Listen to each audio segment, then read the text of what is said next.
Salut! Bienvenue à Bibliopolar, c'est Hélène. Je voulais vous présenter cette semaine un super bouquin que j'ai lu, Tout écartillé de Marie-Ève Bourassa.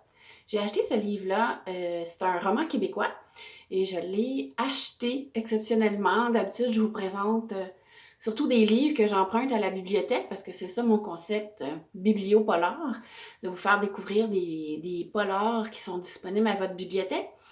Mais celui-ci, je l'ai acheté exceptionnellement parce que c'était dans l'initiative du 12 août, j'achète un livre québécois. Alors, je me fais un point d'honneur à chaque année, le 12 août, d'acheter au moins un livre québécois. Ça finit souvent que j'en achète quelques-uns, voire plusieurs pour cette journée-là.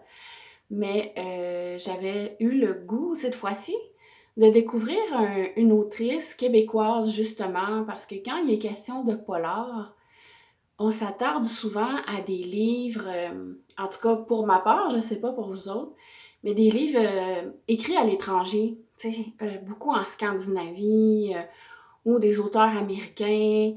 Je pense que ça fait partie un peu pour moi de vouloir être dépaysée. Mais cette fois-ci, je me suis dit, bon, c'est le 12 août, j'achète un livre québécois, je pourrais acheter un polar. C'était la première fois, je crois bien, que je lisais un polar québécois, excepté le livre de Louise Penny que j'ai lu il y a quelque temps, mais qui se passe à Paris. Alors, j'ai vraiment aimé ce livre-là. Ça m'a pris, j'avoue, un petit bout de temps pour l'apprécier. Parce que ça m'a pris un petit bout de temps pour embarquer dedans. Il y a vraiment beaucoup de personnages, beaucoup de situations rocambolesques et beaucoup de parler québécois aussi. J'aime ça, je suis quand même habituée. Mais dans ce livre-ci, je trouve que vraiment ça a une grande présence. L'accent québécois est fort, il y a beaucoup d'expressions. C'est pratiquement un personnage dans le livre.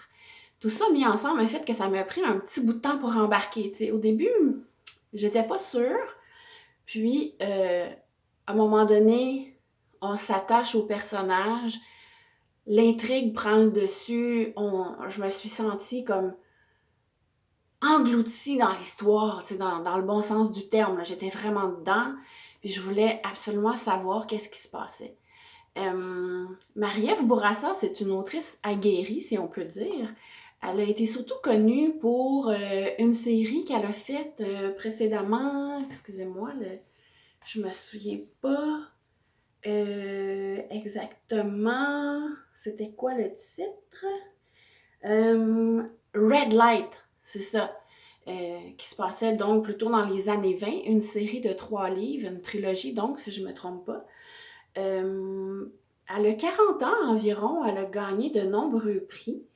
Elle est née en 81, c'est pour ça que je dis 40 ans environ, parce que j'ai pas sa date exacte. Ben, on est en 2022, fait que oui, elle a 40 ans. On n'a pas beaucoup d'informations sur l'autrice sur Internet. Ce que j'ai découvert, c'est qu'elle a étudié le théâtre, la littérature et la scénarisation. Et j'ai écouté une entrevue d'elle qui disait justement qu'elle avait envie de découvrir l'univers des années 70, parce que c'est l'époque où ce livre-là se passe. Et moi, je suis née dans les années 70, donc c'est quelque chose que j'ai vécu même en étant enfant, même s'il y a des bouts que je me souviens pas tant que ça. Mais toute l'atmosphère, les années olympiques à Montréal, l'époque hippie aussi, c'était encore cette époque-là. Je l'ai vécu quand même en étant enfant. Enfin, ça m'a surpris dans l'entrevue quand Marie-Ève Bourassa elle a dit j'avais envie de découvrir un univers qui m'était inconnu. Effectivement, comme elle est née au début des années 80, c'était un travail exploratoire pour elle de faire des recherches sur cette époque-là et de pouvoir la documenter dans ce roman. Ce qui est très bien documenté, c'est vraiment le fun. J'avais l'impression de me retrouver carrément dans l'ambiance de mon enfance, dans une certaine mesure, parce que moi, je l'ai vécu en étant enfant. Fait que c'est quoi l'histoire de Tout écartillé? C'est l'histoire d'un détective privé qui était dans la police avant puis qui a été éjecté de la police. On comprend pas exactement pourquoi. On comprend que c'est parce qu'il n'était pas toujours très correct. On va l'apprendre au fil du temps dans cette histoire-là, la raison. Puis, on va se le dire franchement, là, ce gars-là, là, c'est un loser. C'est comme ça qu'il est présenté. Puis, il loue un bureau comme dans un endroit, dans un quartier malfamé de la ville de Montréal. Dans un petit bureau. Puis, il est quasiment jamais là.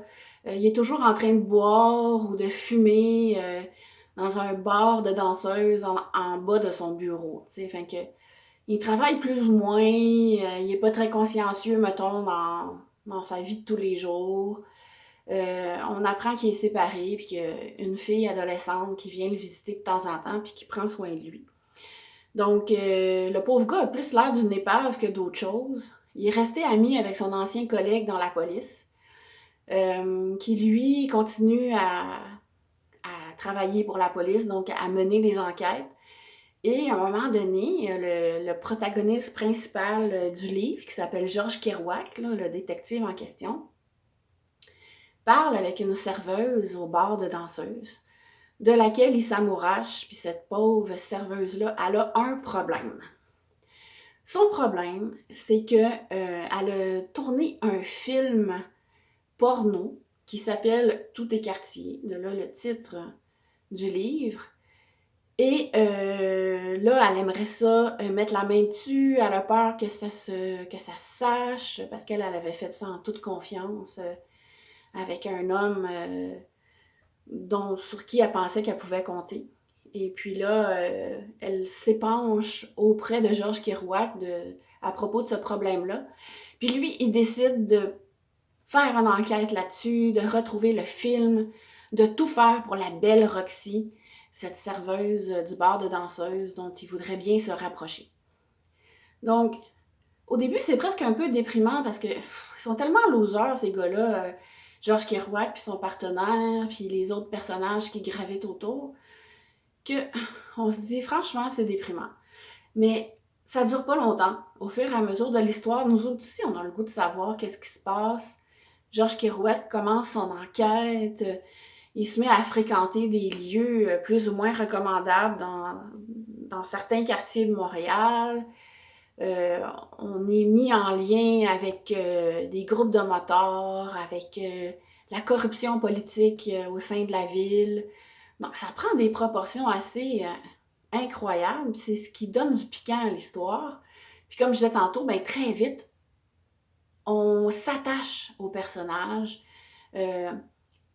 Des fois parce qu'ils font pitié un peu, mais surtout parce qu'ils sont charismatiques, puis parce qu'on se rend compte qu'en fin de compte, on n'est pas tellement différents d'eux.